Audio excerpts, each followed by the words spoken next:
بہت سے نوجوان ایک عمر ہوتی ہے جس میں نفسانی اور حیوانی جذبات ان کو بہت ستاتے، اور ان میں سے بہت سے سمجھدار نوجوان اپنی اس حالت سے پریشان بھی رہتے، لیکن انہیں سلیقہ نہیں سیکھا ہوتا اپنے جذبات پر کنٹرول کرنے کا۔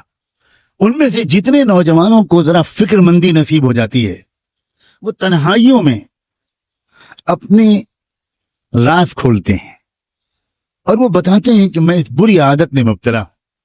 اور بعض بری عادتیں تو وہ ہیں کہ جن کو بتانے کی بھی کوئی ضرورت نہیں ہوتی، ان کی نحوست اور ان کے مضر اثرات انسان کے چہرے پر صاف نظر آتے۔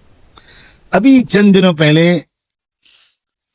ایک نوجوان میرے پاس آیا اور اس نے آ کر کہا کہ بہت پریشان رہتا ہوں، پڑھائی میں دل نہیں لگتا وغیرہ وغیرہ، دماغ بالکل سن ہو گیا ہے، کسی کام کے لائق نہیں رہ گیا ہوں، پتہ نہیں کیا ہوتا جا رہا ہے، مجھے کوئی عمل بتا دیجئے، کوئی دعا کر دیجئے، پانی پہ دم کر کے دے دیجئے۔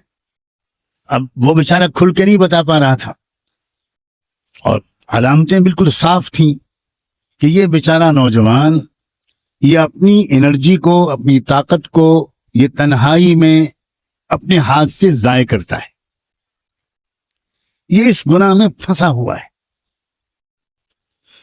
میں نے اس سے کہا بیٹا ایک بات بتاؤ، کیا ماسٹربیشن کی عادت تو نہیں ہے تم کو؟ اپنے ہاتھ سے اپنی جوانی کی قوت کو نکالنا؟ بس ایک دم سے رو پڑا اور کہنے لگا حضرت 10 سال ہو گئے ہیں میں اس بیماری میں مبتلا۔ میں نے کہا بیٹا اپنے اوپر رحم کر، اپنے اوپر رہ، سوچو تمہاری صحت کتنی خراب ہو رہی، یہ تمہاری یادداشت کا کمزور ہو جانا، یہ پڑھائی میں دل نہ لگنا، یہ کنسنٹریشن کا بالکل بار بار بریک ہو جانا، سستی، کاہلی، نوجوانی کی اس عمر میں بدن میں کمزوری، یہ کسی سحر جادو چکر کی وجہ سے نہیں ہے، یہ صرف اس عادت کی وجہ سے۔ اور پھر تم ابھی اپنے اوپر ظلم کر رہے ہو، کل کو جب تمہاری شادی ہوگی تو اس وقت تم اپنے اوپر ظلم کے بعد تم تو ہوگے شرمندہ، اور تمہاری بیوی ہوگی تمہارے ہاتھ کی مظلوم، اور پھر خاندان میں تمہاری بدنامی ہوگی۔ وہ بیوی 2-4 مہینے انتظار کرنے کے بعد اپنے گھر میں شکایت کرے گی کہ یہ شوہر میرے لائق نہیں۔ چھٹکارا دلوائیے اس میں۔ شروع میں ماں باپ اپنی بیٹی کو سمجھائیں گے، مگر کب تک؟ اس کے بعد بات کھلے گی، دونوں خاندانوں میں بات پہنچے گی، تم اپنے گھر میں بھی منہ دکھانے کے لائق نہیں رہو گے۔ شروع میں کچھ دن تک تمہارے ماں باپ تمہارا ساتھ دیں گے، کہیں گے کہ یہ بالکل جھوٹا الزام ہے اور غلط ہے، اور ہم پولیس میں رپورٹ کریں، یہ سب تماشا ہوگا۔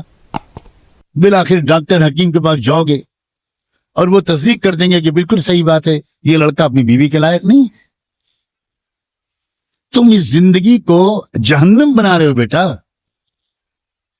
اپنے اوپر ظلم کر رہے ہو، اور یہ تو تم ابھی تم بھگت رہے ہو سزا، اور مرنے کے بعد کیا ہوگا؟ اللہ اس نوجوان کو ہمیشہ کے لیے محفوظ کر دے اور سب کو محفوظ کر دے۔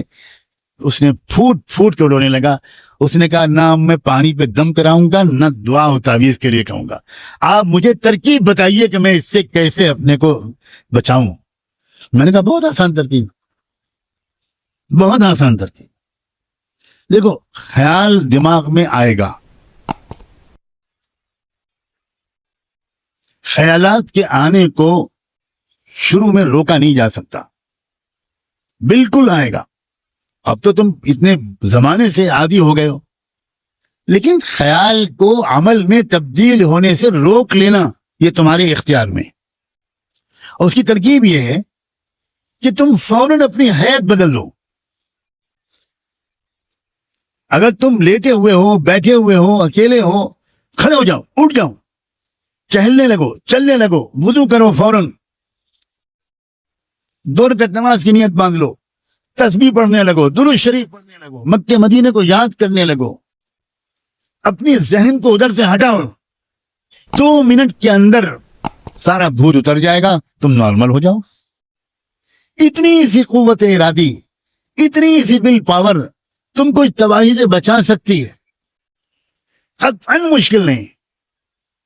لیکن کیا کریں ہمارے بچے، اور اب تو بچیاں بھی سیکھتے نہیں، پوچھتے نہیں، شرماتے بھی ہیں، ڈرتے بھی ہیں. لگتا ہے ان کو کہ ہم کو ڈانٹ پڑے گی. گھر کے بڑے بوڑھے ماں باپ وہ خود عمر کے ان مراحل سے گزر چکے ہوتے ہیں، لیکن کوئی باپ اپنے بیٹوں کو یہ باتیں نہیں سمجھاتا. کوئی ماں اپنی بیٹیوں کو یہ باتیں نہیں سمجھاتی. بہت بڑا کمیونیکیشن گیپ ہے، بہت بڑا یہ ایک گیپ ہے. اسی وجہ سے ہمارے بچے برباد ہو رہے ہیں. حالانکہ جو آج باپ اور ماں ہیں وہ بھی تو کبھی 14-15 سال کے تھے، وہ بھی تو کبھی 16-17 سال کے تھے، وہ بھی تو کبھی شادی شدہ زندگی سے پہلے کے نوجوان کنوارے تھے. کیوں بھول جاتے ہیں اپنے دنوں کو؟ کیوں بھول جاتے ہیں اپنی غلطیوں کو، جذبات کو؟ یہ بہت بڑی غلطی ہے. اور میں پچھلے کچھ عرصے سے اب میں نے فیصلہ کیا ہوا ہے کہ میں بار بار ان باتوں کو کھول کر بیان کروں. کیونکہ مجھے جب بھی ایسی باتیں میں نے کھول کر بیان کی ہیں، مجھے 50 سے 100 تک میسیجز یا ای میل ملے ہیں کہ تھینک یو ویری مچ مولانا، اللہ آپ کو جزائے خیر دے. وہ بیان میں میری آنکھ کھل گئی، اور ایسی ترکیب آپ نے بتا دی کہ مجھے 1 سال ہو گیا، مجھ سے وہ غلطی دوبارہ نہیں ہوئی. اس کا مطلب یہ ہوا کہ ہمارے عزیز نوجوان بچے یہ ہمارے جگر کے ٹکڑے ہیں بھائی، یہ ہماری امت کا مستقبل ہے، یہ قیمتی لوگ ہیں. ان کو ذرا سے مشورہ دے دیا جائے پیار سے، اور مزید اللہ توفیق دے تو ان کے لیے دعا مانگ دی جائے تنہائی میں. کیا پتہ اللہ تعالیٰ ان کو ہمت دے دے اور وہ بہت آسانی کے ساتھ اس دلدل سے نکل آئیں. جن لوگوں کا روحانی پہلو مضبوط رہتا ہے وہ بہت آسانی سے اپنے جذبات کو قابو میں کر لے. انہیں تو اتنا عمل بھی نہیں کرنا پڑتا جتنا میں نے بتایا. جیسے کوئی خیال ان کے دل میں آتا ہے وہ ایک دم سے استغفر اللہ پڑھتے ہیں، لا حول ولا قوت الا باللہ پڑھتے ہیں. حضرت یوسف علیہ السلام نے کیا کیا تھا؟ بھاگے تھے اور کہا تھا معاذ اللہ. اتنا ہی تو کہا تھا، معاذ اللہ، اللہ بچا لیجیے مجھے. بھاگے بھی اور دعا بھی مانگی. یہ بہت اہم اشارات ہیں. نقل مکانی، اس جگہ سے ہٹ جانا، پوزیشن کو چینج کر دینا، یہ سب روحانی قسم کی تدبیریں ہیں جن سے انسان بڑی آسانی کے ساتھ نفس اور شیطان کے حملوں سے بچ سکتا ہے.